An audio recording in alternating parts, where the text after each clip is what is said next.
So we just talked about the law of sines. Now let's use the law of sines by applying it to some type of real-world application. Everyone's favorite.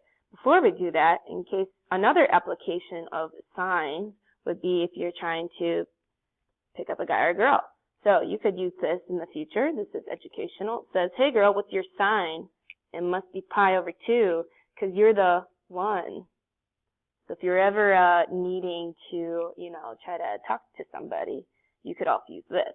CMath is applicable even in the real world. Okay. So here's our first example. It says a flagpole is situated on a hill that makes an angle of 18 degrees with the horizontal. How tall is the flagpole if its shadow is cast 14 meters down the hill when the angle of elevation of the sun is 31 degrees? So as you're probably thinking, we do need to start by drawing a picture. And I'm going to have you guys try this on your own first just because that's how you learn, right?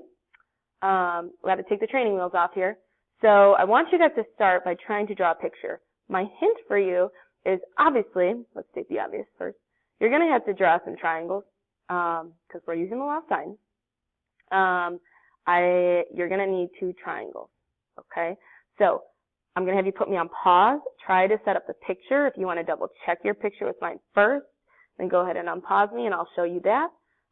Otherwise, you guys can wait till the end and see if you can solve it, okay? So go ahead, put me on pause.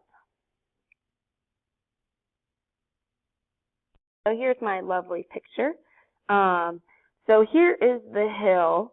We know that there's a flagpole on top of the hill that's casting a shadow 14 meters down the hill. That's what it says in the directions, right?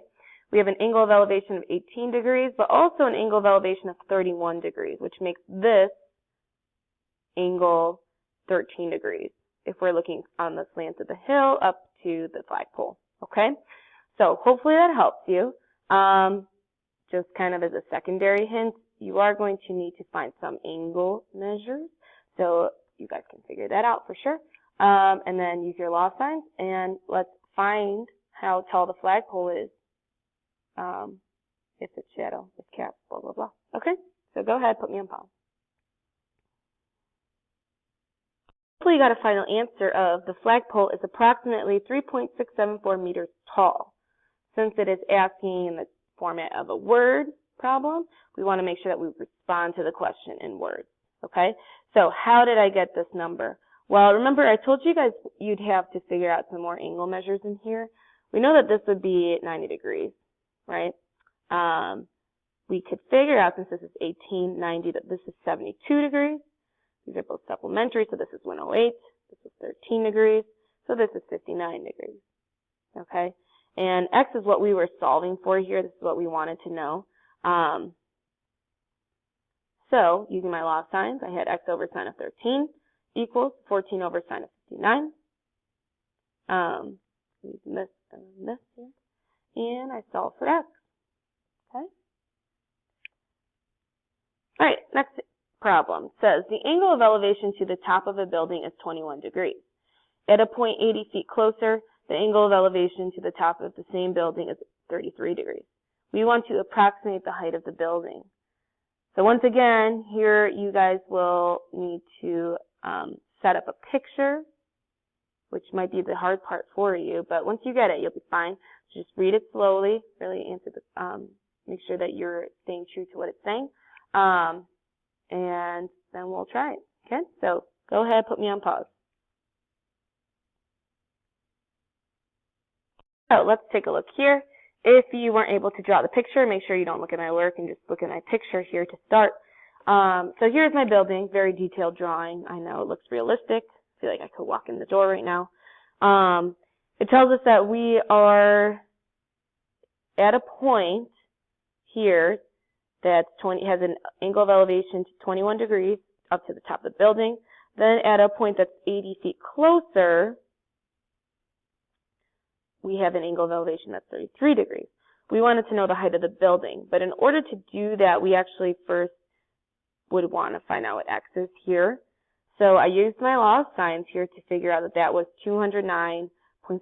If you're wondering about these angle measures, well, I know that these two are supplementary, and these three are all supplementary, right? So we're using geometry. Wow. Neat. Okay. But then to actually find, what am I trying to say? To actually find this value here of h, because now I know that this x is 209.566. Now I can use my right triangle trig, right, to figure out what h is. Which I could also use law of sines again, but this makes sense. Okay. Just note that we could do this problem without law of sines, but we haven't done that yet. So, the building is approximately 75.102 feet tall. All right, next problem.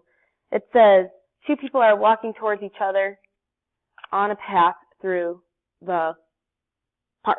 The path runs east and west. A hot air balloon is directly above the path between them. One of the walkers, a female, sees the balloon when looking east at an angle of elevation of 46 degrees. The other walker, a male, sees the balloon looking west at an angle of elevation of 72 degrees. I don't know why these awkward spaces in here, sorry. If the walkers are 55 years apart, how far is the balloon from the male observer? Okay. So once again, we do need to draw a picture here. So I would recommend drawing a path that runs east to west first. The hot air balloon's directly above them. There's your triangle, right? So go ahead, put me on pause. We'll see what you can do.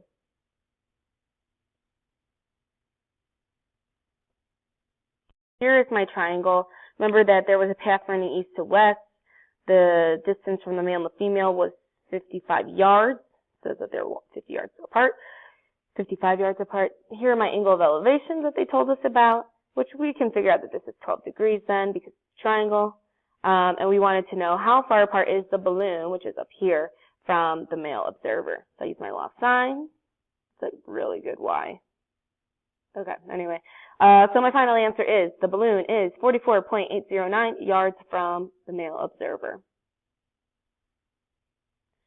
Okay, so in conclusion, same as last time really, knowing our law of sines, making sure that when we are setting up these problems that we are having triangles somewhere and using those given information. Also, and this is what's kind of challenging, is knowing that they don't have to be right triangles, just as you saw in this case and the case before it, okay? So, good job. Next one.